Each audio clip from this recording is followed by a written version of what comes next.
بازی‌های تابستانی المپی پاریژ 2024 سنه 26 ایول آغاز می‌شود. طبق اطلاع فدراسیون بین‌المللی جودو در این مسابقه از نمود گشتین جودو 378 ورزشکار، 192 مرد و 186 بانو در 14 وزن برای به دست آوردن مدال مبارزه خواهند برد. رقابت‌ها میان جودوکاران از 27 ایول شروع شده 6 روز یعنی تا 3 آگوست ادامه می‌کند. در بازی‌های تابستانی المپی پاریژ 2024 از کشور ما در نمود گشتین جودو 6 ورزشکار اشتراک خواهد کرد. از میان این 6 تن بهروز خواجه‌زاده، امامعلی نورعلی و جهانگیر مجیدوف بار نخست است که در این چهاربینی با نفوذ اشتراک می‌کنند. بهروز طول 3 سال در مسابقه‌های بین‌المللی اشتراک کرده برای دریافت راحت این چهاربینی امتیازهای ضروری را صاحب شد.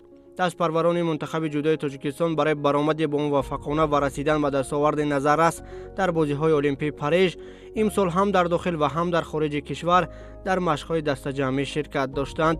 آخرین تمرین‌های دسته‌جمعانه ورزشکاران جودوی کشور در شهر اصفهان به راه مانده شده بود. بهروز خواجه‌زاده با همراهی امامعلی نورعلی در دره زیبامنظر و خوشبود و هوای رومی تمرین کرده ایستاده است. من بار اول می‌شود که در بازی‌های المپی اشتراک می‌نمایم در وزن 73 کیلوگرم.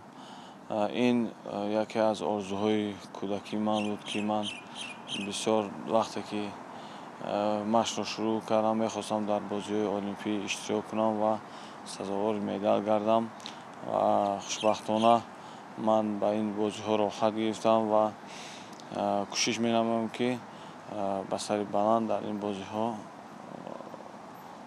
به وطن برگردیم.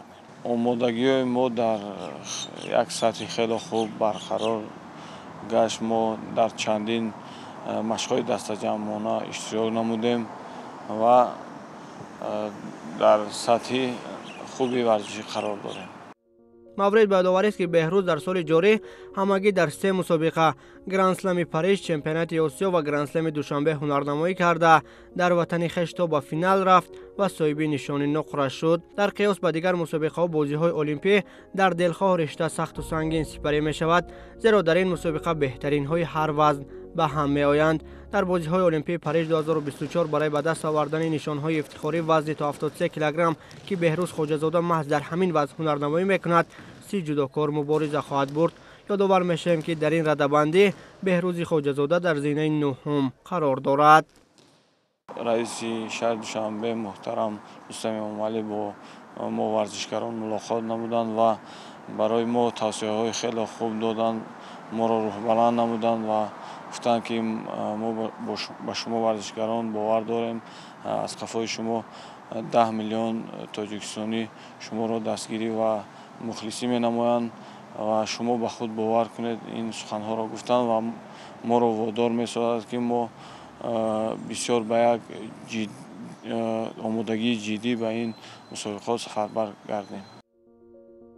معرفگر دیگر تاجیکستان در بازی‌های المپی پاریژ 2024 از نمود گشتین جودو جهانگیر مجیدوف محسوب می شود. این ورزشکار 24 ساله کشور طریق کوتا به این مسابقه سفربر می شود. در قیاس با دیگر سال‌ها امسال برای جهانگیر مجیدوف توجه خوب جریان دارد. مفصوف تنها در همین سال در 8 مسابقه سری جهانی جودو برآمد داشت، ولی در 8 مسابقه برایش همگی 2 مرتبه میسر گردید که روی سفره ظفر برآید. ماه اپریل در چمپیونات آسیا زیر وزن 90 کیلوگرم برآمد کرده و گرفتن زینه 3 دست یافت. در آغاز ماه می باشد در گرند اسلم دوشنبه در نزد مخلصان سرشمار خویش نیز برآمد کرده نتیجه چمپیونات آسیا را در گرند اسلم دوشنبه تکرار کرد.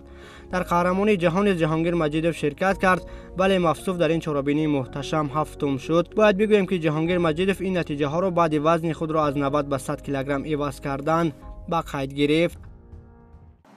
ما از سیاست ورزش پرورانه پیشوای معظم ملت می باشد که ما ورزشگران امروز در تمام مسابقات ها، در تمام تمرین های دسته‌جمعی چی در درون کشور چی در بیرون کشور اشتراک میکنیم. ما مینتداری خود را به پیشوای معظم ملت محترم امامعلی رحمان میرسونیم و بعداً به رئیس شهر دوشنبه محترم رستم امامعلی و به پرزیدنت فدراسیون جودو محترم اسماعیل محمدظاهر میرسونیم که به ما ورزشگران تمام شرایط‌های لازمه را پیشکش کردند تا که ما در مسابقات بین المللی همه وقت سربلند باشیم و پرچم دولت عزیزمان را بلند برداریم. عین حال این ورزشگر ناماشنای کشور با مقصد و نیت‌های جدی به این مسابقه سطحی با نفوذ تیاری دیده ایستاده است و مقصدش آن است که در بازی‌های المپی پرچم جمهوری تاجیکستان را بلند بردارد. همه ورزشکارانی که در بازی‌های المپی پاریژ 2024 از جمهوری تاجیکستان برآمد می‌کنند روز 13 ایول با رئیس مجلس ملی مجلس عالی جمهوری تاجیکستان رئیس شهر دوشنبه محترم رستم امامعلی ملاقات نموده توصیه‌های سودمند گرفتند. قید کردن ضرور است که تاکنون جودوکاران تاجیک از بازی‌های المپی تنها یک مدال برنجی به دست آوردند. یگانه مدال را برای میهن عزیزمان رسول باقیف در بازی‌های المپی پکین 2008 صاحب شده بود. امید بر آن می‌بندم که در المپیاد امسال نیز بخت برای ورزشکاران کشور ما می‌خندد و با نشان دادن هنرنمایی ارزنده صحیفه جدیدی را در تاریخ جودوی میهن ورق گردان می‌کنند. رسولی که همچنین رسول باقیف هم با نشان برنجی قهرمانی بازی‌های المپی قدر می شود.